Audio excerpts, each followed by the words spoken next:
আসসালামু আলাইকুম সম্মানিত ভিউয়ার্স, আপনারা সবাই কেমন আছেন?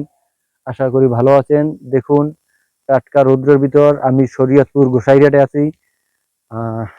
ফ্যামিলি এখানে বেড়াতে আসছিল, ওদেরকে নিতে এসেছি। তো আজকে আবার বিকেলেই আমি ঢাকার উদ্দেশ্যে রওনা হব।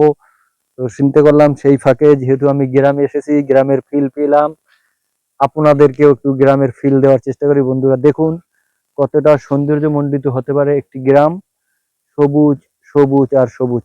আপনাদেরকে একটু আকাশের দিকে অর্থাৎ বাগানের উপরের দিকটা দেখাই, কি সুন্দর বাগান। দেখুন যে সৌন্দর্য, কত সুন্দর সৌন্দর্যমণ্ডিত এই গ্রামটি, বা যে কোনো গ্রামই। দেখুন আপনারা একটু উপরের দৃশ্যটা দেখানোর চেষ্টা করি বন্ধুরা। আপনারা দেখুন, যদি ভিডিওটি ভালো না লাগে কমেন্ট করুন, ভালো লাগলে তো অবশ্যই কমেন্ট করবেন। আর সর্বদা আমার কাছ থেকে এভাবে সুন্দর সুন্দর ভিডিও পেতে সবসময় আমার পাশে থাকবেন এবং ভালোবাসা দিবেন। কারণ ভালোবাসা না দিলে আপনার এগিয়ে যাওয়ার প্রেরণা তৈরি হয় না। তো বন্ধুরা দেখুন আপনারা বাগানের ভিউটিও, উফ! আপনারা এভাবে ভিডিও আগে পেয়েছেন কিনা আমি জানি না, কেউ দিয়েছে কিনা, কিন্তু আমি আপনাদের মাঝে চেষ্টা করতেছি সৌন্দর্যের সর্বোচ্চ সৌন্দর্য দেওয়ার। অনেক গরম, প্রচন্ড রোদের তাপ, আপনারা কিন্তু ভিডিওতে দেখতে পারবেন বা পেরেছেন ইতিমধ্যে।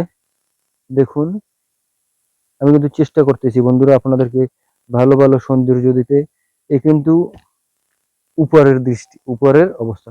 বন্ধুরা এখন আস্তে আস্তে আস্তে আস্তে আস্তে আস্তে এই আমি চলে এলাম। দেখুন বন্ধুরা, ঝোপঝাড় নয়, একটা বাড়ির ভিতরের বাগান, বাগানের ভিতর দিয়ে ছোট একটি রাস্তা আছে।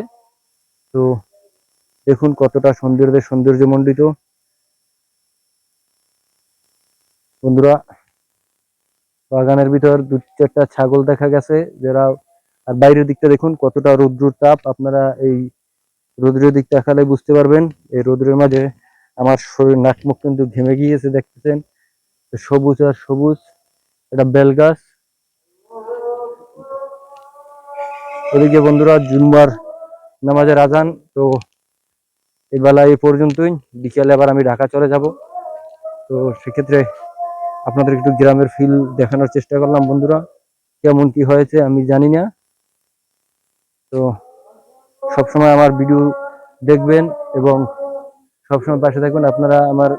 এখনই আমার দেখুন ফেজের দিক তাকানো যাচ্ছে না, টাটকা কি পরিমাণ রোদ্র উঠেছে, আপনারা বুঝাতে পারবো না বন্ধুরা। আপনাদেরকে একটু সূর্যটা দেখানোর চেষ্টা করি, কিন্তু পারবো কিনা জানি না।